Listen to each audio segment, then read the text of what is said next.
Have you thought to yourself, yeah, I've got the right pricing model, but how do I actually sell it?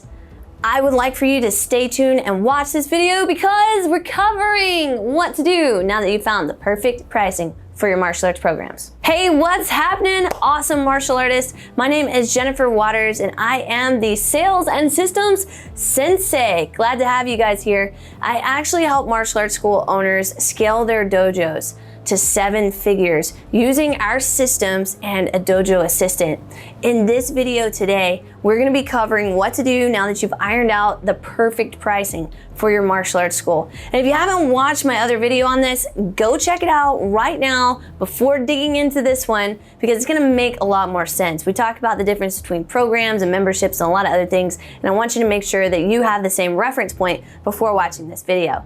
Now, a lot of people ask, okay, I've got the right program now. I know how long it's gonna be. There's a specific outcome for it. How do I charge? What do I do?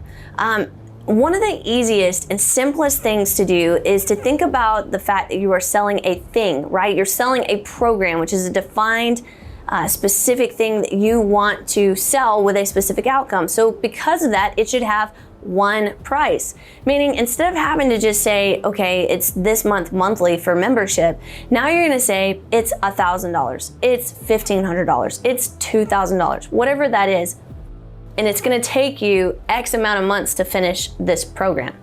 So I'm gonna use the example of $1,000 for 4 months. So let's say it's $1,000 for 4 months of training. So you say, hey, it's gonna be $1,000. Do you wanna take care of this with cash or card? That is gonna be the end of your sales presentation. And this is where a lot of people get kind of mixed up. You know, they're like, gosh, well, don't I have to break it down into like 3 or 4 different pricing options? That, my friends, is the old school way to do it. And let me tell you, the reason why I can actually come to you and tell you this is because back when I had just turned 18 and graduated high school, I turned down a free college education to pursue my passion of business and martial arts and running a martial arts dojo. And so I traveled the country for 4 years. I did seminars, I got mentorship, I studied books, and I implemented. And over the course of 4 years, we went from, generating probably around 5, maybe 10,000 at the most on a good month of income to $85,000 a month of income. And one of the fundamental changes that we did is we started focusing on programs instead of memberships. And obviously once you pass that $83,000 mark, now you're into at least 7 figures a year of revenue that you're doing. And we've been doing that at my flagship dojo ever since back in the day when we first crossed that threshold.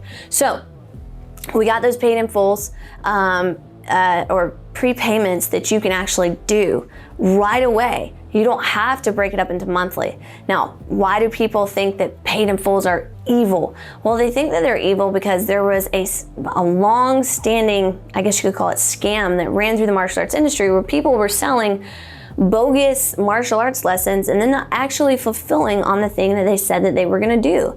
And so because of that, what ended up happening is you had this whole entire group of people that had paid extraordinary amounts for martial arts lessons, got nothing, and then caused a lot of ruckus in the industry. Therefore, you should never take paid in fulls. The other thing that happened is people that were taking paid in fulls weren't very good at business. And so what they did is they took the paid in fulls and then they spent all the money, and then they had nothing to be able to take care of their bills coming up.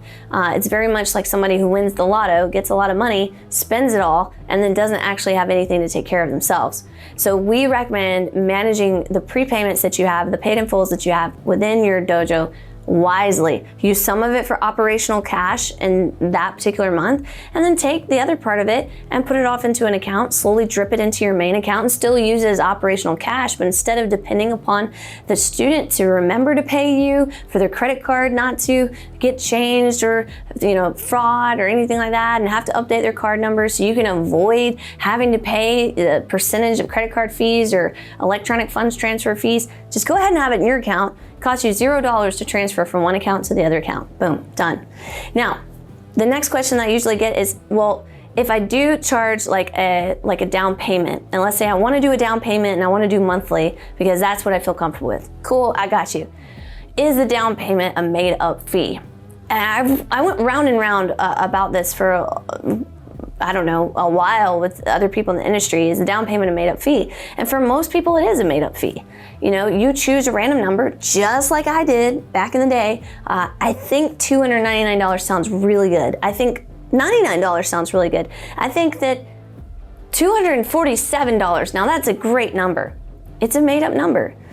And then other people will say things like, well, I just want to cover the cost of my uniform that I'm giving the student, and the cost of enrollment. I want to cover that, and then once I cover that, I'll just tack on, you know, $50 of profit. The real problem with that is that they have no idea what the actual cost of acquisition is for their leads. They have no idea what their cost of goods sold or their COGS are for the program. And without knowing both of those numbers, you can't actually say that you're going to get $50 of profit just by saying, I'm going to get $50 of profit. You have to know those numbers first, which then impacts how much the minimum threshold that you can take for a down payment. Because let's say you go back, we'll just use that $1,000. And somebody says, well, I can't do the whole $1,000. What other options do you have? Well, we can do a deposit or a down payment of whatever your number is, and then we can split it up and we can break up the rest of those payments. Well, somebody comes back to you and says, well, I only want to do a down payment of $1. You're gonna go, dude, like I can't do a down payment of $1, right? But that's the same thing if you haven't covered your COGS and your cost of acquisition. It's the same exact principle that's occurring, because $1 you know is not profitable. But once you know what your cost of acquisition, your cost of goods sold is on that front end, then you can go, oh gosh, I'm charging $247, but it actually cost me $287 to get someone in the door, and I don't make a profit, right? So now you really know. And so your down payment should not be a made-up number. It should be a real number that is a minimum threshold for what someone can put down on the program to finance at 0%, probably with you, the remaining amount of payments.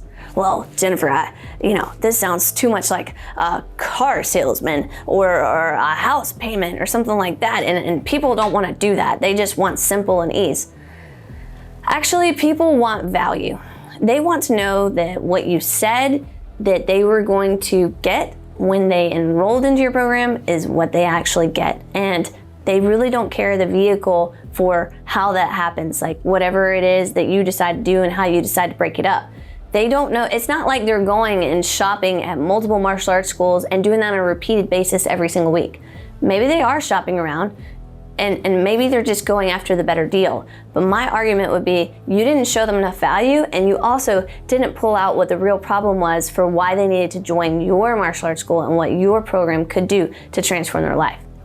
Bottom line, guys, when you're approaching this and you're trying to figure out how to sell the right program, and after figuring out your right pricing model, you have to make sure that you are actually really, truly asking. I don't know how many people have gotten to the end of a sales presentation, they've showed the value, they've done all these things, and they go, so what do you think?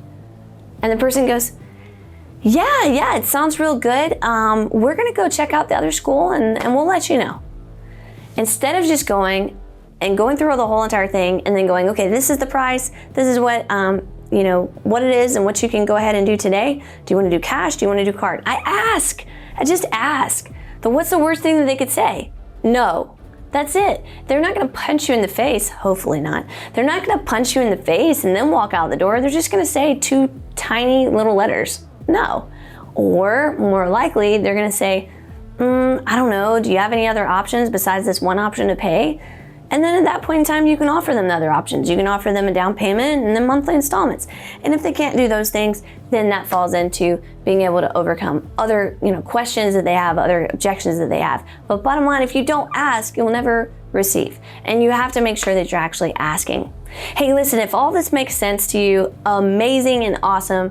I appreciate everybody who's already done this. You've already bam, you hit that subscribe button and now you're getting notifications. And if you haven't done that yet, it doesn't cost you anything to boom, hit that subscribe button so that you are notified the next time that I drop another video to help you, martial arts school owners, be able to jumpstart your way towards 7 figures and beyond. Until next time, keep being awesome.